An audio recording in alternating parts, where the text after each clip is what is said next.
ETF index mutual funds నేర్చుకుని stock మార్కెట్లో రాణించాలనుకుంటున్నారా? వెంటనే ఈ నెంబర్కి కాల్ చేయండి.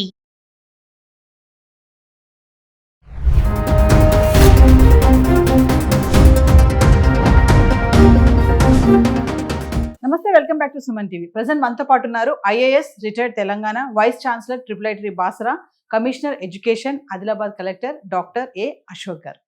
నమస్తే సార్. నమస్తే సార్, మరి ఈ మధ్యకాలంలో కొన్ని వింటున్నాము, గత వారం నుంచి ఏ వస్తే అంతా అసలు మారిపోతుంది, జాబ్స్ పోతున్నాయి, ఆల్రెడీ పోయాయి కూడా చాలా కంపెనీస్ వరకు, అమెజాన్, మైక్రోసాఫ్ట్ కానీ, ఒరాకిల్ కానీ, టీసీఎస్ కానీ, మీకు తెలిసిన విషయమే.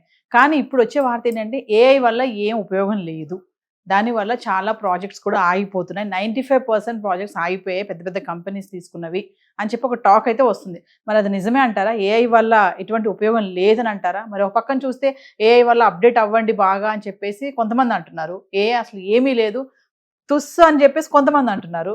మీరేం చెప్తారు? మీరు అడిగిన ప్రశ్న చాలా రెలవెంట్ గా ఉంది. ఈ రోజుల్లో MIT రిపోర్ట్ అని ఒకటి వచ్చింది. అలాగే శామ్ ఆల్ట్మన్, ఎవరైతే GPT సృష్టికర్త ఉన్నారు, వారు కూడా ఒక రిపోర్ట్లో ఇది ఒక బబుల్ లాంటిది అని కూడా అనడం జరిగింది.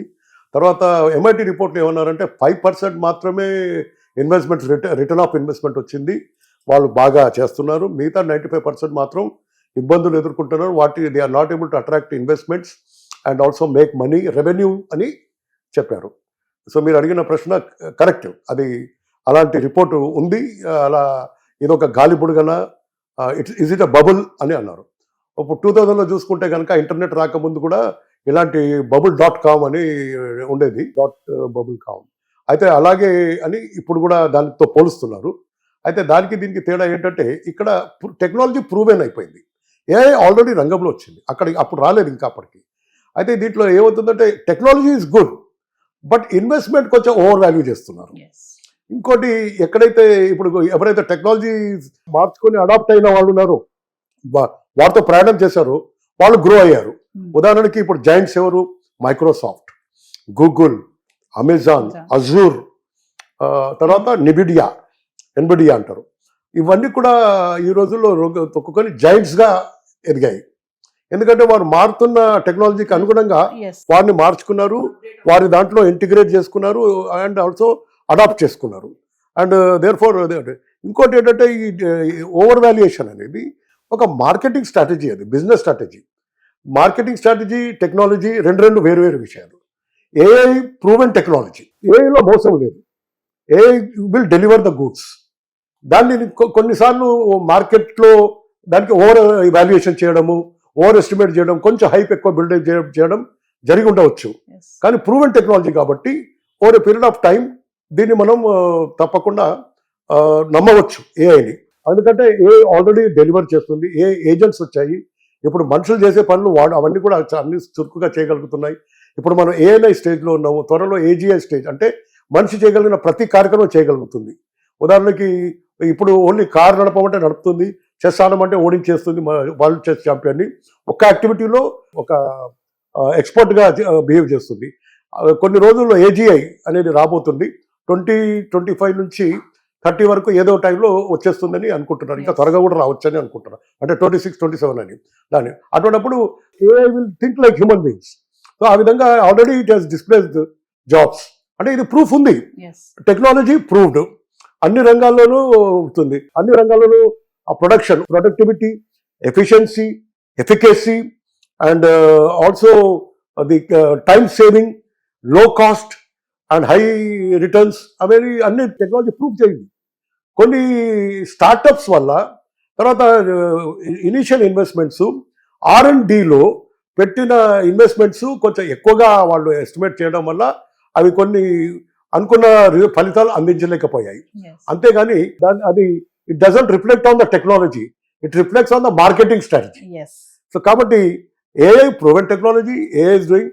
ఏఐ హెల్త్ కేర్లో చూసుకుంటే క్యాన్సర్ కూడా జయించే ఉన్నది, లాంజివిటీ, మన మనిషి జీవితాన్ని కూడా పొడిగించేలాగా ఉంది.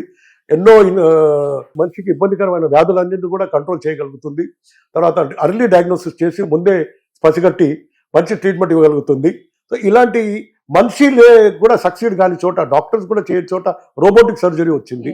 అది ఇంకా చాలా బాగా చేస్తుంది మనిషికి, అంటే సర్జన్కి చాలా దోహదం చేస్తూ పేషెంట్కి చాలా మంచి ఉపయోగపరంగా సులువుకరంగా తర్వాత లాభదాయకంగా హెల్త్ పొడిగింపులాగా జరుగుతున్నాయి. కాబట్టి ఈ టెక్నాలజీ ప్రూవెనే. కాకపోతే కొన్ని అయితే ఇప్పుడు ఈ జైంట్స్ ఎవరైతే ఉన్నారో like Amazon and Microsoft, Google, Nvidia, ఇవన్నీ కూడా మీరు చూసుకుంటే కనుక ఇవన్నీ కూడా ఇప్పుడు కూడా వీళ్ళని మించిన వాళ్ళు ఎవరు? ఎన్విడియా వాళ్ళు చేస్తున్న చిప్ ప్రపంచంలోనే పెద్దది, ఇంకా అంతకంటే గొప్పదేం లేదు. మరి వాళ్ళందరూ నిలదొక్కున్నారు కాబట్టి వచ్చారు. So over is able to adapt to the work, smooth work flow channel అంటారు దాన్ని, ఇంటిగ్రేషన్ అని ఇంకోటి అంటారండి, అడాప్టేషన్ ఆఫ్ ద టెక్నాలజీ అంటారు అలా. సో R&D మార్కెటింగ్లో, R&Dలో తర్వాత స్టార్టప్స్లో కొన్ని నష్టాలు జరిగిన మాట వాస్తవమే. అది MIT రిపోర్ట్ చూస్తుంది. ఇది ఇనిషియల్గా ఎక్కడైనా కొన్ని చోట్ల ఇది జరిగే ఉంది, కానీ it is not a bubble. It is technology sound, tested, proven, here come to stay and we can not ignore it and we're heavily depending on it. ఇంతకుముందు మనం మాట్లాడుకున్నట్టు మన మానవాళి కృత్రిమ మేధస్ మీద ఎక్కువ డిపెండ్ అయి ఉంది. తమ మేధస్ కంటే కృత్రిమ మేధస్ మీద ఎక్కువ డిపెండ్ అయి ఉంది. All activities are been done. ఒకప్పుడు ఆటోమేటెడ్ టాస్క్ అన్నారు, ఇప్పుడు క్రియేటివిటీ అదే చేస్తుంది. బ్లూ కాలర్ జాబ్ని రిప్లేస్ చేస్తుంది, వైట్ కాలర్ జాబ్ని రిప్లేస్ చేస్తుంది, క్రియేటివిటీని రిప్లేస్ చేస్తుంది. కాబట్టి this A is a proven technology. It's a fact that some marketing strategy వల్ల ఓవర్ హైప్ చేయడం వల్ల R&D రంగంలో తర్వాత స్టార్టప్స్లలో ఫెయిలియర్ అనేది జరిగినందుకు రిటర్న్స్ రాలేదు మాట వాస్తవమైన. ఈ టెక్నాలజీని మనం తప్పకుండా నమ్మవచ్చు, దీని మీద ట్రస్ట్ చేయవచ్చు. రాబోయే రోజుల్లో మన జీవితాన్ని కూడా ఎంతో సులువుకరంగా, తర్వాత లాభదాయకంగా, తర్వాత మంచి కంఫర్టబుల్గా చేసేదానికి దోహదం చేస్తుంది. సార్ ఫైనల్ క్వశ్చన్ చెప్పండి సార్. అయితే ఇప్పుడు AI వల్ల IT సెక్టర్కి ఏమి ప్రాబ్లం లేదనుకోవచ్చు అంటారా? IT సెక్టర్కి చాలా ప్రాబ్లం ఉంది. అదే అందుకనే AI already proved. World economic ఫోరంలో 84 million jobs will be lost by 2030 అన్నారు. And about 97 million jobs will be created. అది క్రియేషన్ వల్ల టైం పడుతుంది, కానీ పోయే జాబ్స్ మాత్రం పోతున్నాయి. సో ఇందులో అందరూ ఏమనుకున్నారంటే రెపిటేటివ్ టాస్క్ మాత్రమే చిన్న తరహా జాబ్లు పోతాయి అనుకున్నారు, బ్లూ కాలర్ అంటారు వాటిని. కానీ అదే కాకుండా వైట్ కాలర్ కూడా పోతున్నాయి. ఇంకోటి mid level, entry level jobs ఉన్నాయి. ఇప్పుడు కొత్తగా బీటెక్ చేసి ఐటీలో వెళ్ళి వాళ్ళ ఎంట్రీ జాబ్స్ కూడా మొన్న TCSలో వెళ్ళిపోయారు, మైక్రోసాఫ్ట్లో కూడా పోయారు. అట్లాగే మిడిల్ లెవెల్ కూడా పోతున్నాయి, సీనియర్ లెవెల్ కూడా పోతున్నాయి. ఎందుకనంటే whoever are not able to adapt to AI is losing the job.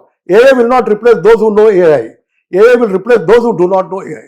కాబట్టి ఏఐతో కలిసి ప్రయాణం చేయాలి, ఏఐతో కొలాబరేట్ చేయాలి. AI ప్లస్ హ్యూమన్ ఇంటెలిజెన్స్ రెండు కలిసి ప్రయాణం చేయాలి. AI వర్సెస్ హ్యూమన్ ఇంటెలిజెన్స్ కాదు, human intelligence versus artificial intelligence అనేది కాదు, HI వర్సెస్ AI కాదు, HI ప్లస్ AI. అది కూడా ఉండాలి. అలాంగ్ సైడ్ దాంతో పాటు మనం ప్రయాణించాలి, దాన్ని మనం కొలాబరేట్ చేయాలి. అప్పుడైతేనే మనం మన జీవితాలు బాగు చేసుకోవచ్చు, మెరుగు చేసుకోవచ్చు, ఈ సమాజం ఇంకా అభివృద్ధి చేసుకోవచ్చు, ప్రొడక్టివిటీ పెంచుకోవచ్చు, హెల్త్ పెంచుకోవచ్చు, ఇంకా ఇతర రంగాల్లో కూడా మంచి అభివృద్ధి సాధించవచ్చు. Thank you sir.